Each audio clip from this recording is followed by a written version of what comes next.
Hi everyone, Jeff Marion here, and welcome back to my YouTube channel. We've been talking about the Camp Lejeune Justice Act for the most part for the last couple of weeks, and I want to take a moment and do a deep dive into how this water became contaminated and how it got so bad. So I'm going to do that in this video. This is a series of videos designed to help you understand personal injury law. I do videos that will help you if you've been injured in a car crash like this one, and I also do videos if you're a military veteran and you've been injured by a product like the 3M combat earplugs, such as this video.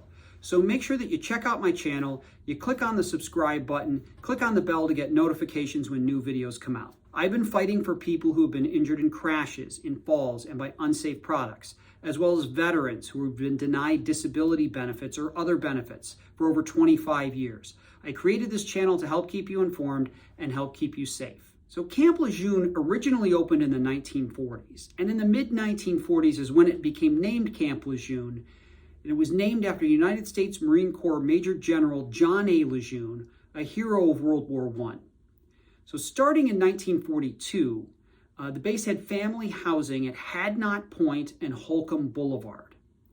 And that same year, the Hadnot Point water treatment plant opened and provided water to Hadnot Point and Holcomb Boulevard residential areas and businesses. The next important event is in 1951. The Marines in the base constructed housing on Tarawa Terrace, and that area had its own well and its own drinking water treatment plant. Those wells were near burgeoning businesses such as a dry cleaner, gas stations, and automobile repair shops. The wells in Tarawa Terrace were in use through the 1970s until a sewer system was installed. So around that time, ABC 1-hour dry cleaners opened less than 900 feet from those wells, and they were using massive quantities of trichloroethylene, a known carcinogen, per month, and they were disposing of that waste through the septic systems, which was also part of the wastewater treatment plant, so that water was reclaimed and went into the drinking water. If you want to do a deep dive on water treatment and water reclamation, I'm sure you can look on YouTube and you can find out way more. I'm not much of an engineer, so if that's of interest to you, please just do some quick searches. I'm sure you'll find something to let you know exactly how all of this works.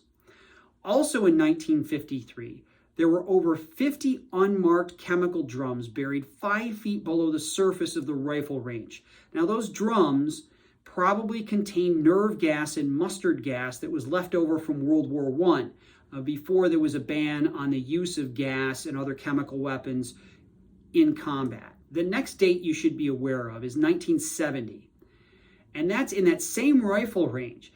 Barrels of DDT, TCE, and calcium hypochlorite were buried in a pit at that very same chemical dump in the rifle range. So that's a lot of heavy information. If you have any questions about how Camp Lejeune got contaminated or whether you or someone you love is eligible, please leave them in the comments section below.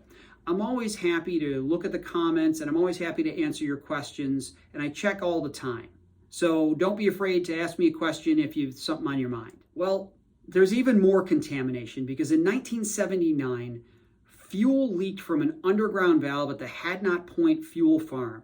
That was an estimated 20 to 30,000 gallons of fuel that potentially leaked into the water supply. So you might think that, leaking fuel or dumping carcinogens and chemicals into the septic system and burying mustard gas in barrels is a lot of contamination, but they weren't finished. The government was also doing experiments on radioactive exposure using dogs. And when those dogs died of the radiation exposure, they buried the corpses on the base. Also, they buried strontium-90 and radium in the ground, and that was discovered in 1980 when workers were resurfacing a parking lot and discovered these radioactive elements buried there. But wait, there's more. There used to be a pest control shop on the base that was ultimately converted to a daycare center in 1966.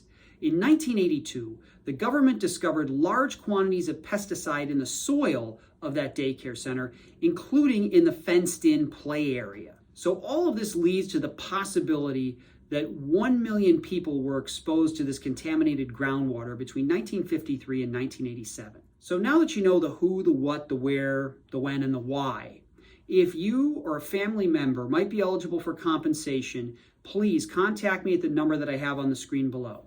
I'll review your case for free, and I'll help you file your administrative claim. And if you found this video helpful, please click on the like button.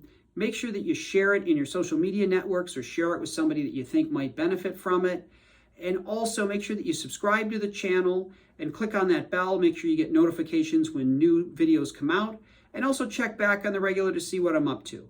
So until next time, thank you.